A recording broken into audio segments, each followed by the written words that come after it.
Hi guys, I'm just coming back to better elaborate on what I meant about the compass on a globe. So I'm just going to go back through everything a little bit more thoroughly so that it's actually a little bit more easy to understand for someone who's new to this. But essentially, so a compass, they've been around since 206 BC, since the Chinese dynasty, very, very long time. So many people have used a compass in their lives, I'm sure you have. So the thing about a compass is you've got to hold it flat in your palm and hold your palm in front of your chest for it to work. Now the problem with that on a globe is I either have to, in New Zealand, point it through to the North Pole, through the surface of the Earth, down at my feet, or the North Pole magnetic charge goes right around the entire globe and it gives me a jumbled reading on a compass.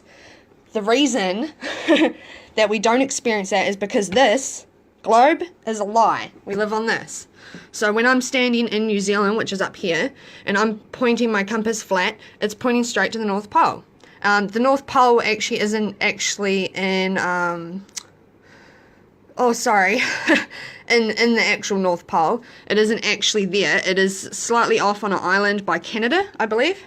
But I also want to explain another reason why this doesn't work. So the Van Allen belt is actually held by the North Pole's magnetic charge, the whole entire Van Allen belt around the globe. So if you can imagine that on this, sorry, my drawing's terrible. The problem with that as well is the magnetic charge has to be global. We know it has to be global anyway because I wouldn't be able to get a reading at all in New Zealand, and I promise you I can. But it means for sure that the North charge is global. It means for sure. And also, obviously, there isn't a South Pole charge because that would definitely screw up my compass here in New Zealand because I'm a lot closer to the North Pole than I am the South. But I still always get a perfectly accurate reading towards the North Pole. Another point that I had was, obviously, we know the rotation is outside of the Van Allen belt, if you believe you live on a globe, because if it was on the inside, a helicopter would hover in the air and the globe would spin underneath it. But that doesn't happen. A helicopter can hover in the air as long as it wants and it's still in the same spot. So the only way that you could even try to defend the position of the Earth is spinning is with spaceships now, okay? But the problem is 1650 miles per hour, we now know that the spin has to happen outside of the Van Allen belt or you'd be experiencing it all the time. The problem is if a spaceship goes out of the Van Allen belt, then it flies off at 1650 miles per hour plus another 1.3 million miles per hour, which we're moving around the sun. So it absolutely cannot work. Again, I would have to either point my compass through the Earth to north from New Zealand to get an accurate reading, which I don't have to do. I hold my compass flat. And if I hold it flat and we live on a globe, that North Pole magnetic charge doesn't just go around one particular way around the globe. That means it can go right around the whole entire globe. That means from the bottom, that means through the sides, every kind of which way, which means my compass would never, ever, ever work.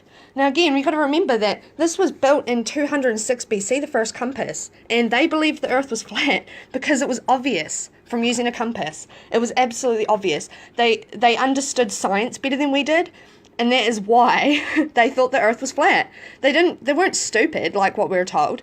They weren't stupid bunch of people. They created amazing technologies, and we've just been lied to. And you know what? We were like 5 years old or something when we first seen a globe. I mean, we have absolutely no capacity for understanding at that age. So it's not our fault at all. This is another picture I got to explain the North Pole. Isn't it funny how they've got a person standing in the centre of what looks like a globe on a flat surface? You know? I mean, come on, it's right in front of our face. They had to do it in this way because we wouldn't understand how this works unless we were standing on a flat surface. Now we go, oh, right, okay, of course. We point it across the flat surface to north. See, they've got north, west, south, and east on the flat part of this image. This is from Wikipedia, but originally it's actually from what's it called? Britannica. So that you can find this in the Britannica, you can find this on the NASA sites. I mean, this is ridiculous. It's right in our face.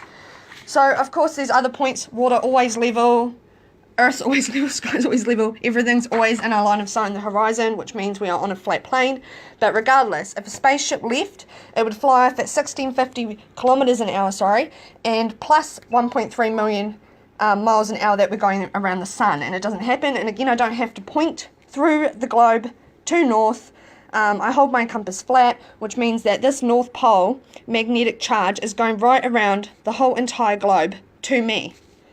It just does not happen, okay? So, and again, this is why planispheres work, which I've already been over, is a projection or representation of all or part of the sphere on a plane surface, such as a celestial sphere, which means actually flat sphere. So we are the flat part, the sphere are the stars. So yeah, I just wanted to go back over that compass thing, because I don't think a lot of people actually quite understand how the compass works. So yeah, hopefully that explained it a little bit better, because I did really go over it, and I didn't even show this diagram in my video, which is utterly hilarious if you ask me. But anyway, have a good day, guys, and I'll do another video at some point about something else, because I'm sure somebody else will have a whole lot more questions, and I really did breeze over everything in that video, but I just wanted to get it out there. So yeah, this is where we are. Okay, have a good day, guys. Bye.